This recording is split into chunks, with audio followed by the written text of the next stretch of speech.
जे मन लाग्यो त्यही बोल्ने। कसले बिख खुवाएर मार्यो दरबारमा? मैले मारेको इतिहास पढेर आउने, इतिहास पढेर मसँग बहस गरेर आउने मिस्टर। काण्ड सम्झाइदेऊ। राजेन्द्र विक्रम शाहको पालामा कसले कोतपर्व घटायो? हत्याराहरू बोल्न दिनुहोस् सभामुख महोदय, आफ्नो टाइममा बोल्नुहोस् न। किन बाँदर मुडे घटना याद छ? जुम्लामा हाउ गरेर आएको जस्तो होइन, इतिहास पढेर आऊ। भारतको दिल्लीमा लुकेर नेपालमा निहत्या मान्छेहरूको मार्नुपर्छ। क्लबहरूमा चाहिँ राजा वीरेन्द्रले विभिन्न थरीका आइमाईहरूसँग रसरङ्ग मचाउन थालेपछि त्यस बेलाको स्टेट्सम्यानदेखि भारतीय पत्रिकाहरूले टिप्पणी गरे के हो र नेहरूले बाध्य भएर इन्डियाको प्रधानमन्त्रीले बोले यो नेपालको राजाको तरिका ठिक भएन भने। कुन नियम के नियम? म इतिहासबाट साबित गरेर देखाइदिन्छु। इतिहासका पुस्तक पढेर। माननीय सदस्य, मैले यहाँलाई समय दिएको छैन, त्यसैले आसन ग्रहण गरेर बसौँ र माननीय सदस्य अगाडि बढ्नुहोस्। इतिहास पढेर आउने, मसँग बहस गर्ने भने इतिहास पढेर आउने, बहस गर्ने भने आउनुहोस् न पढेर। माननीय सदस्य आसन ग्रहण गरौँ र माननीय सदस्यलाई बोल्न दिनुहोस्। मैले बोलेको इतिहास गलत हो भने इतिहासका पुस्तक पढाएर। माननीय सदस्य समय लिएर बोल्नुपर्छ, त्यसले गर्दाखेरि माननीय सदस्यलाई मैले समय दिएको छैन, त्यसले आसन ग्रहण गरौँ र माननीय सदस्य बोल्नुहोस्। के भन्नु पाइन्छ मलाई थाहा छ। माननीय सदस्यहरू, यहाँ मैले बोल्न पाऊँ सभामुख महोदय? मेरो गएको समयको हिसाब होस्, यो डिस्टर्ब भएको समयको, यो मेरो समयको डिस्टर्ब। माननीय सदस्य आसन ग्रहण गरेर बसौँ।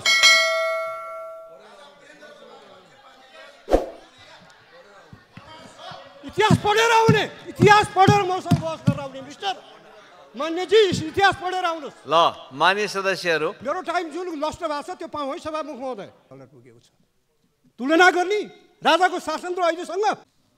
सम्माननीय सभामुख महोदय, केही दिनदेखि केही साथीहरू यो व्यवस्था जोगाउनुपर्छ भनेर धेरै उफ्रिराख्नु भएको छ।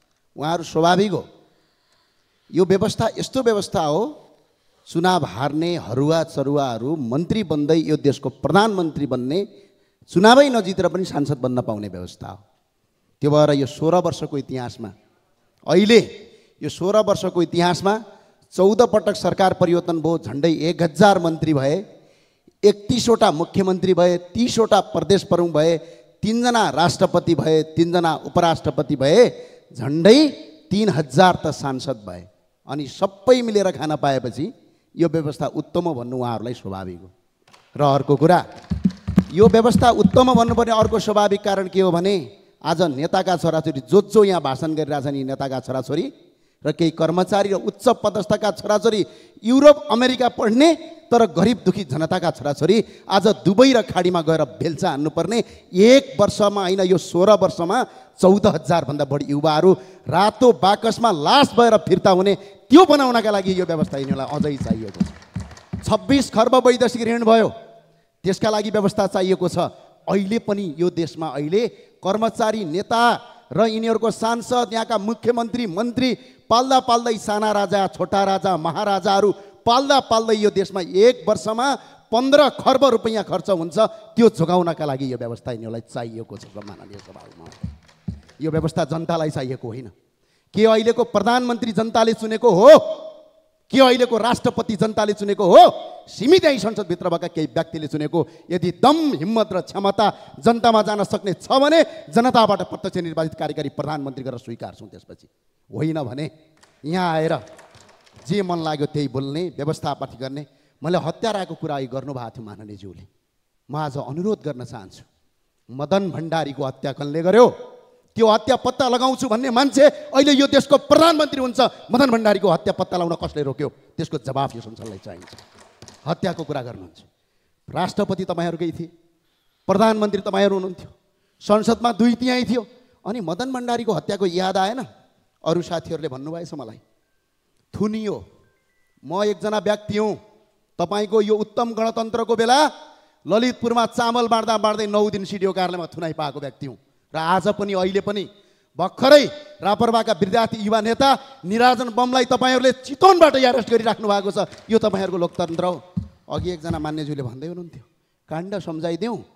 निर्मला पन्तको बलात्कारपछि हत्या भयो, तपाईँहरूका कति गृहमन्त्री फेरिए, कति प्रधानमन्त्री फेरिए, कति पटक ओल्लो पक्ष सरकारमा गयो गणतन्त्रवादीहरू, एकजना निर्मलाको हत्यारालाई अहिलेसम्म पत्ता लगाउन सकेका छौ। र अर्को कुरा सम्झाइदिन चाहन्छु, बाँदरमुढे घटना याद छ? निहत्या नागरिकलाई बम हानेर मारे हो कि होइन? अझ अर्को घटना सम्झाइदिउँ, लमजुङका शिक्षक मुक्तिनाथ अधिकारीका हत्याराहरू आज यही संसदमा सांसद भएर हिँडिरहेका छन्। यसको जवाब चाहिन्छ कि चाहिँदैन? यो हो व्यवस्था? खुल्ला मञ्चमा उभिएर 5000 मान्छे मैले मारेको हुँ भन्ने व्यक्ति यो देशको प्रधानमन्त्री बन्न पाउने व्यवस्था हो? भारतको दिल्लीमा लुकेर नेपालमा निहत्या मान्छेहरूको मार्नुपर्छ भनेर अगाडि बढ्ने व्यक्ति यो देशको सांसद मन्त्री बन्न पाउने व्यवस्था यो उत्तम हो? यही देशका लागि चाहिए हो यो व्यवस्था? व्यवस्था जनताका हितका लागि। आज कर कति छ? 300% कर छ। हुँदा पैतृक सम्पत्तिमा सम्म तपाईँहरूले लाभ कर लिने गरिसक्नुभयो। त्यो भएको हुनाले यो व्यवस्था जनतालाई चाहिएको होइन। हामीले स्पष्ट भनेका छौँ, सबै मान्छे अठाउने। अहिले पनि स्पष्ट भन्छौँ, प्रजातन्त्र मासिँदैन। न यहाँ प्रजातन्त्र मासिन्छ, न यहाँ लोकतन्त्र मासिन्छ। सिर्फ राष्ट्रपतिको ठाउँमा राजा राखिन्छ, बास यति हो। यहाँभन्दा अरू होइन। यहाँभन्दा लोकतन्त्र र गणतन्त्रको उत्तम व्यवस्थाभित्र हामी छिर्न चाहन्छौँ। जनताबाट प्रत्यक्ष निर्वाचित कार्यकारी प्रधानमन्त्रीमा जाउँ।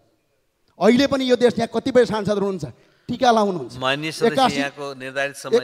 81% हिन्दू भएको देश आज हिन्दू राष्ट्र मासिएको छ। प्रदेश संरचना खारेज गर्नुपर्ने प्रदेश पालिएको छ। कार्यकर्ता सेटलमेन्टका लागि देशलाई 26 खर्ब गर्न पाइँदैन। त्यही भएर राजासहितको प्रजातन्त्र चाहिन्छ। खुलम खुला बहस गर्न हामी तयार छौँ। हस्, धन्यवाद।